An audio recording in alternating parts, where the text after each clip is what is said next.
Energy কমা নাই মানুহৰ এই উৎসাহটো দেখি বহুত ভাল লাগিছে মই লাইক কম আৰু ভাই পইলা বাবা জয় হ'ব কিবা মানে ভাগৰ শুভেচ্ছা থাকিব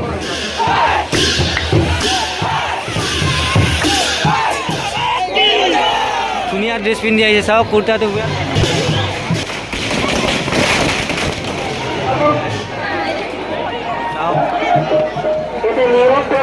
মানুহ চাৰিওফালে হাজাৰ হাজাৰ লাখ লাখ মানুহ হ'ব বুলি ক'ব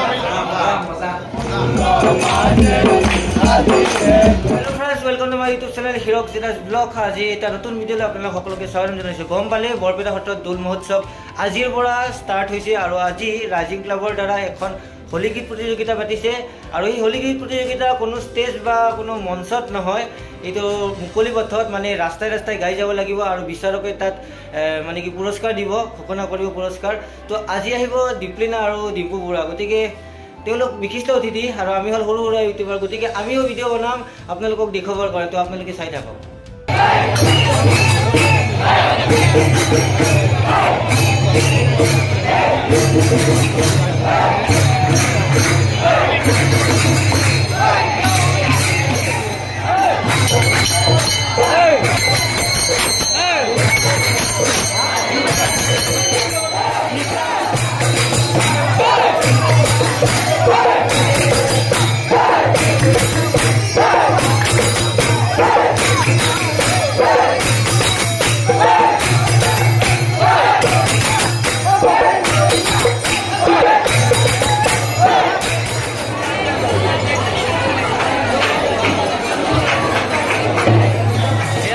সেলফি উঠি আছে সেলফি মেইন এয়া হোলী গীতৰ দল যিহেতু আজি সন্ধিয়া গন্ধোৎসৱত মেজি জ্বলাব আৰু এই মেজিটো বৰ্তমান বনাই আছে এয়া চাওক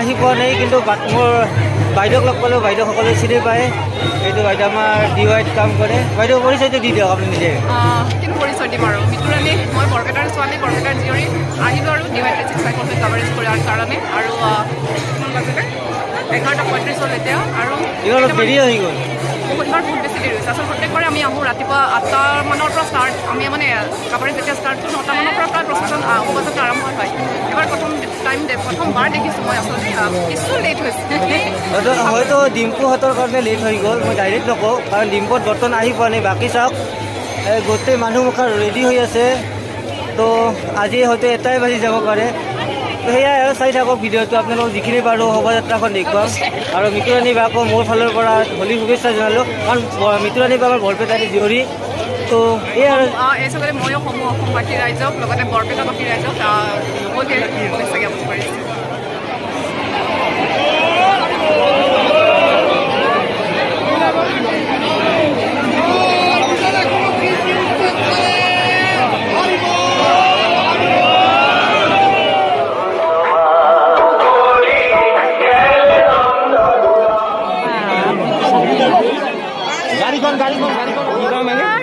ভাগৰ শুভেচ্ছা থাকিব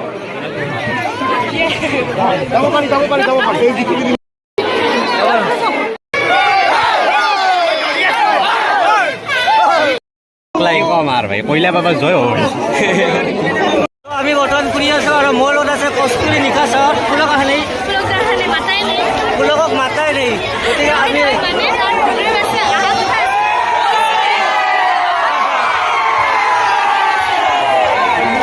প্ৰগ্ৰেম আছে আহিব আৰু 4 দিন আছে ন মই মাতিম তোমাৰ দ্বাৰাই মাতিম দৌল চাব একেলগে ভিডিঅ' বনাম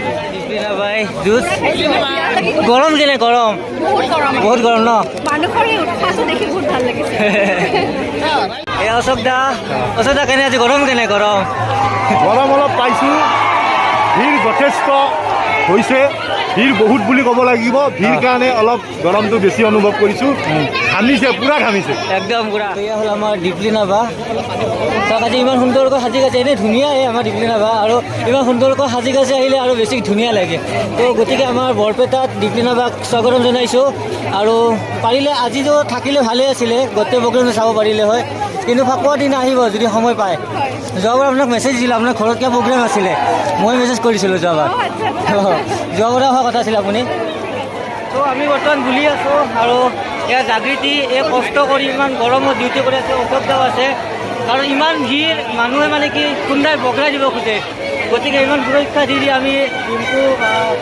দীপলিনা বাহঁতক লৈ আহি আছোঁ আধা বাট আমাৰ অতিক্ৰম হ'ল আৰু অকণমান আছে এয়া চাওক আমি আমবাৰীত আছোঁ বৰ্তমান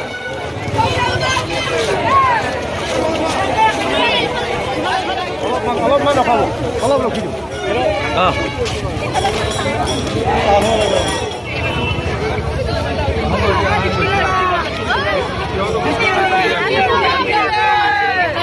আজি দীপলিনা বাৰ কণ্ঠত এটা হোলী শুনিব লাগিব তাক আজি ক্লাবতকৈ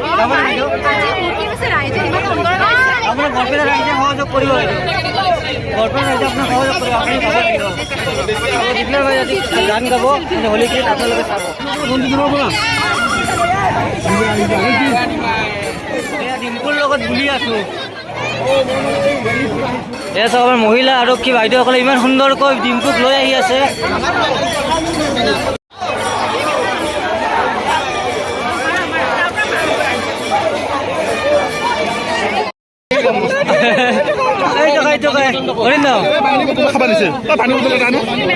অৰিন্দম কিবা কৈ দি বৰপেটা ডিম্পু কিবা কোৱা কিবা কোৱা আৰু চবে কৈ দিয়া একেবাৰে এই জীৱন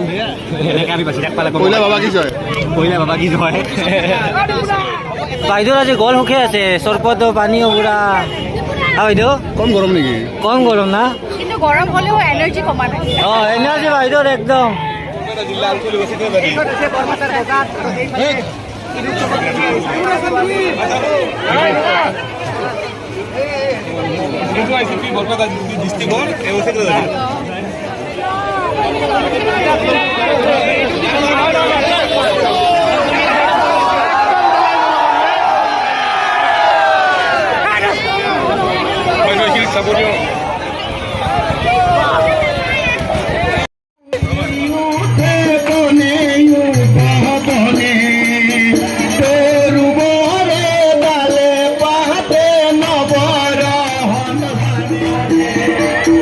মধুৰ সুমিলি তুলে তুলে উলা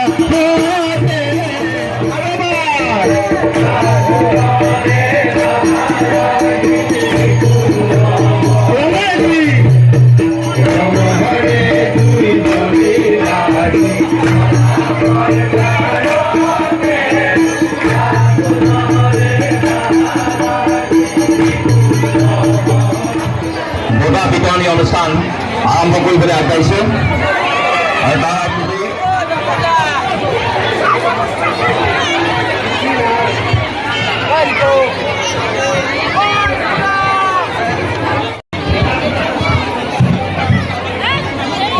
যদি আমি আমাৰ মাজত বৰপেটা ৰাইজিং ক্লাবৰ তৰফৰ পৰা আদৰণি জনাব বৰপেটা ৰাইজিং ক্লাবৰ সভাপতি মনোজ পাঠকে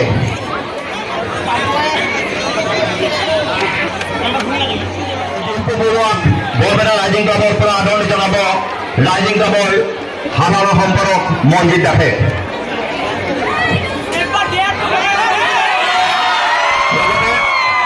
দ্বিতীয় সম্পাদক মনজিৎ দাস আৰু নাৰায়ণ চন্দ্ৰ দাসে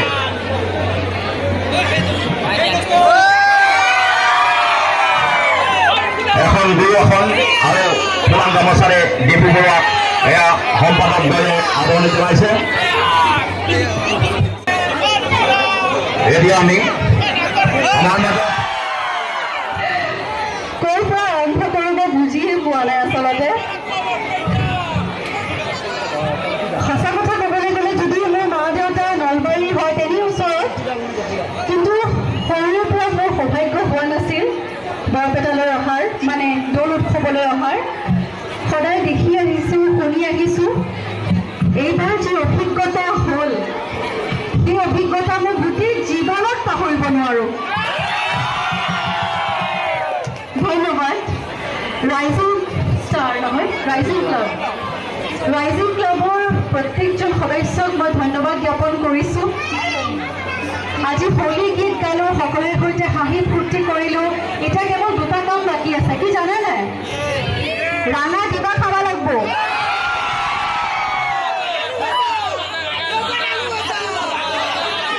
আলু ভাজাও খাব লাগিব। মোৰ মা আহিছে, মাহী আহিছে, সকলো মিলি আমি খাম, গম পাইছা? যি কি নহওক, মোৰ এই সৌভাগ্য নে দুৰ্ভাগ্য মই নাজানো। মই এটি হোলী গীতৰ কাম কৰি আছিলোঁ।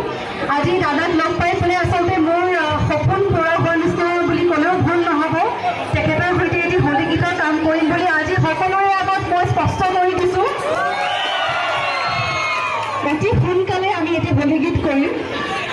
আৰু দৌল উৎসৱৰ বিষয়ে মই নতুনকৈ আচলতে ক'ব নালাগে বুলি ভাবোঁ, কাৰণ ইয়াত বহুতো গুণী জ্ঞানী ব্যক্তি আছে, তেওঁলোকে নিশ্চয়কৈ এই বিষয়ে ভালদৰে ক'ব। মোৰ সময়ৰ অকণ অভাৱ, মোৰ আইতাৰ গা ভাল নহয়, সেইকাৰণে আমি এতিয়া নলবাৰীলৈ গৈ আছোঁ। অকণমান সময়ৰ দৌৰা-দৌৰি, সেইকাৰণে আগতীয়াকৈ মোক মাইক্ৰফোনটো দিছে। কথা দুটামান ক'ম বুলি ভাবিছিলোঁ, কিন্তু সময় যিহেতু নাই, কেৱল এটা কথাই ক'ম যে বৰপেটা বুলি ক'লে হোলী, হোলী বুলি ক'লে বৰপেটা, নহয় জানো? দৌল উৎসৱৰ যি তাৎপৰ্য, যি ঐতিহ্য, এই আজিলৈকে আপোনালোক সকলোৱে ধৰি ৰাখিছে আৰু আগন্তুক দিনত ধৰি ৰাখিব বুলি মোৰ বিশ্বাস আছে। সকলোৱে ভালে থাকক আৰু এই ফাকুৱাই সকলোৰে জীৱনলৈ কঢ়িয়াই আনক সুখ, শান্তি আৰু সমৃদ্ধি। আজিৰ যুৱচাম আমি সামাজিক মাধ্যমত যথেষ্ট সক্ৰিয়। আজি অসমৰ জনপ্ৰিয় ইউটিউবাৰ অন্যতম মোৰো প্ৰিয় ডিম্পু আহিছে। গতিকে ডিম্পুৰ জৰিয়তে মই এটা কথা ক'ব বিচাৰোঁ যে সমাজখনত যে ইমান বিশৃংখলতা বাঢ়িছে, তাৰে বিপৰীতে এই দৌল উৎসৱে সকলোৰে জীৱনত এটা বেলেগ ধৰণৰ ৰং সানি দিয়ক। এই ৰং হওক মৰমৰ, সন্মানৰ, ধৈৰ্যৰ, মমতাৰ, ভাতৃত্ববোধৰ। সমাজখন ভাল হওক তাকে কামনা কৰিছোঁ। এই বাৰ্তাটো এখন মঞ্চৰ পৰা আগবঢ়াবলৈ চেষ্টা কৰিছোঁ।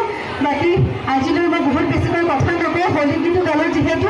সকলোৱে ভালে থাকক, ধন্যবাদ।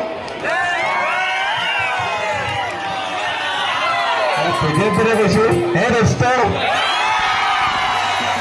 কি কম আৰু প্ৰত্যেক বছৰে হোলী আহে সৰুৰ পৰা।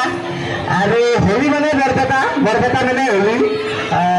তো অসমত চাগে এনেকুৱা হোলী ক'তো নহয় আৰু এনেকুৱা সকলোৱে জানে। আৰু মই প্ৰায় আজি 4বাৰমান হ'ল আহা, মানে আজিৰ দিনত আহি পোৱা নাছিলোঁ। শুৱেৰিৰ দিনা আহোঁ, য'ত বীমা চিমা মাৰে। মই একবাৰ আহিছিলোঁ, মোৰ মূৰত প্ৰায় 20টামান বীমা কলি মাৰিছিল। সিদিনাই মেইন মানে সিদিনা অহা যায়। কিন্তু এইবাৰ মানে আজি যোনদিনা আৰম্ভণি হয় এই হোলী গীত, এইদিনা আহি বহুত বেছি ভাল লাগিল।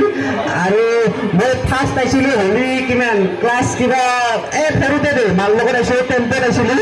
কাৰণ মই বৰপেটাৰেতো পাঠশালাত আছিলোঁ আগতে, পাঠশালাত পঢ়িছিলোঁ, তাৰ পৰা 10ত আহিছিলোঁ। আৰু এনেকৈ মানে প্ৰত্যেক বছৰ হোলীত মানে এতিয়া আহিবই চেষ্টা কৰোঁ, যেনেকৈ নহওক কিয় এতিয়া আহিব চেষ্টা কৰোঁ। আৰু এই বছৰ এনেকুৱা ইমান বেছি সন্মান পাম বুলি ভবা নাছিলোঁ, মানে ইমান এই লেভেলৰ সন্মান পাম বুলি। তো আৰু যদি পাৰোঁ শুৱেৰিৰ দিনা আহিম। Thank you, thank you, thank you, বহুত বহুত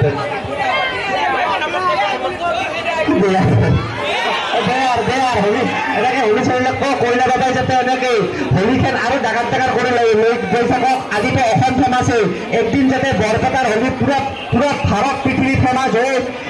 ইয়াতে মানে বিদেশী বৰ্তমানো আহে, বিদেশী পৰ্যটক একদিন যাতে আৰু বহুত আহে, আৰু যাতে হোলী বুলি কৰি মানে কি ক'ম আৰু এনেকৈ যাতে হৈ যায়। Thank you, thank you. কইনা বাবা কি জয়। ভাই মোৰ ফোন নাম্বাৰ 86387269 পাছত তুমি নিজে ভাবি ল'লি ভাল।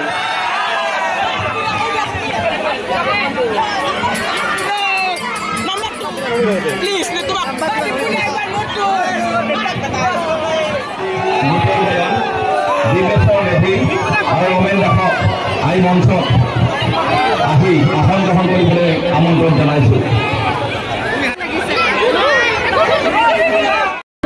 পুৰণি প্ৰদান পুৰস্কাৰ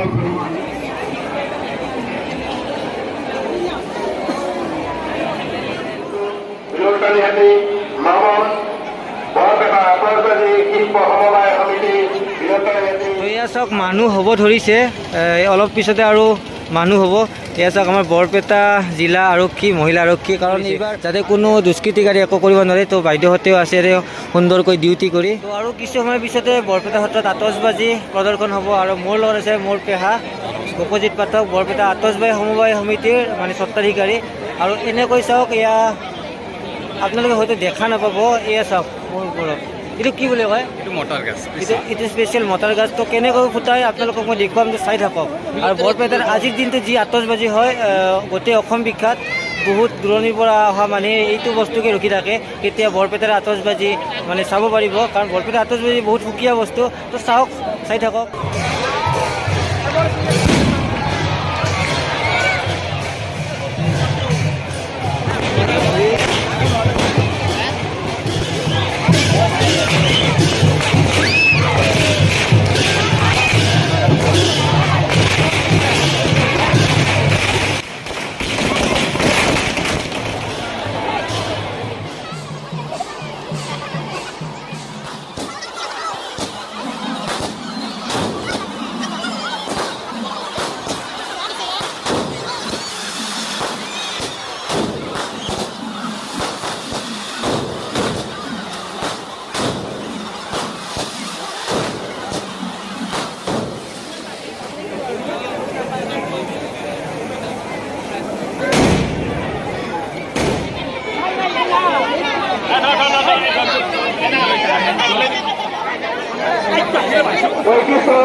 গোটেই ৰাইজক শুভেচ্ছা জনাইছে। বাইদেউ আহিছে, কেনেকুৱা লাগিল বাইদেউ?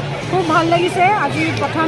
আজি 4 দিনীয়া দৌল উৎসৱৰ বৰপেটাত প্ৰথম দিন। খুব উৎসাহেৰে আনন্দ উল্লাসৰ এখন ইয়াত প্ৰতিচ্ছবি ভাহিত হৈছে, আৰু তাত নিজে উপস্থিত থাকিবলৈ পাই খুব ভাল লাগিছে। আজি কেইবাৰ হ'ল চোৱা বৰপেটাত? মই এবাৰ দ্বিতীয়বাৰৰ বাবে হোলী পাইছোঁ, কিন্তু আজি এই দিনটোত আজি প্ৰথমবাৰৰ বাবে উপস্থিত হৈছোঁ। তো এই চাই কেনেকুৱা লাগিলে? খুব ভাল লাগিছে। খুব অনন্য পৰিৱেশ আৰু বৰপেটাৰ থলুৱা আতচবাজি ইয়াত প্ৰদৰ্শন কৰা হৈছে।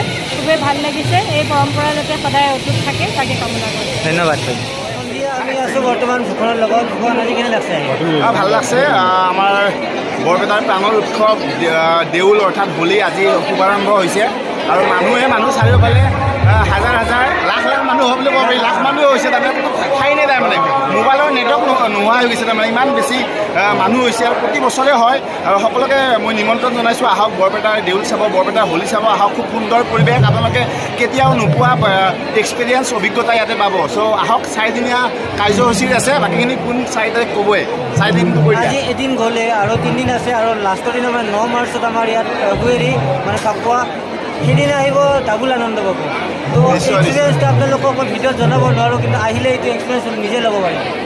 নিশ্চয়। তো আমিও ভিডিঅ' বনাই থাকিম। সম্পৰ্কে ঘোষণা শুৱালকুছি বকুলি কাঞ্চন নগৰৰ পৰা অহা অনিল। এয়া হ'ল আলুৰ চপ, চিঙৰা, পুৰি।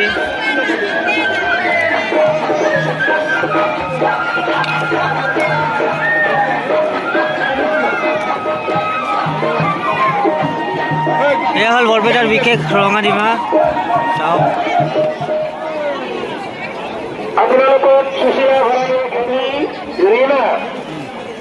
দৌল বুলি ক'লে গৰম আলু ভাজা আৰু ৰঙাডিমা, গতিকে ভূষণ মোৰ ঘৰত আছে বৰ্তমান, মোৰ ৰুমত, আৰু আমি বৰ্তমান খাই আছো আলু ভাজা। ভূষণ গোটেই মাখা আলু ভাজা খাই কেনে লাগছে? তো আপোনালোকে ঘৰত আলু ভাজা বহুত ধৰণৰ খায়, কিন্তু বৰপেটা যিটো আমাৰ গাঁতাৰ আলু বা দৌলৰ টাইমত বনোৱা আলু, সেইটোৰ সোৱাদেই সুকীয়া। গতিকে আপোনালোকে সোৱাদটোতো আপোনালোকক ভিডিঅ'ত দেখুৱাব নোৱাৰোঁ, গতিকে আপোনালোকে বৰপেটাত আহিব আৰু প্ৰথমতে আহি আপোনালোকে আলু ভজা ৰঙা ডিমা খাব, তাৰপিছত সত্ৰত সোমাব, তেতিয়া আপুনি ফুল এটা এনাৰ্জি হ'ব। তো সেয়াই আছিল, আৰু ভিডিঅ' আপোনালোকক দেখুৱাই আছোঁ কাৰণ ভিডিঅ'টো বহুত দীঘলীয়া হৈ আছে। তো চাই থাকক ভিডিঅ'টো, কাৰণ আপোনালোকক চাবৰ কাৰণে ভিডিঅ'টো বনাইছোঁ, নাচালে স্কিপ কৰি দিলে মোৰো বেয়া লাগিব, গতিকে চাব সকলোৱে। মই বৰ্তমান আছোঁ বৰপেটা সত্ৰৰ ভিতৰত। এতিয়া ৰাতি বাজিছে 11টা আৰু আমাৰ বৰপেটাৰ পুলিচ এয়া চাওক সুন্দৰকৈ ডিউটি কৰি আছে। অকণমান পিছতে আমাৰ গোসাঁই নমোৱা হ'ব। এয়া ৰাতিৰ ভোট এয়া চাওক।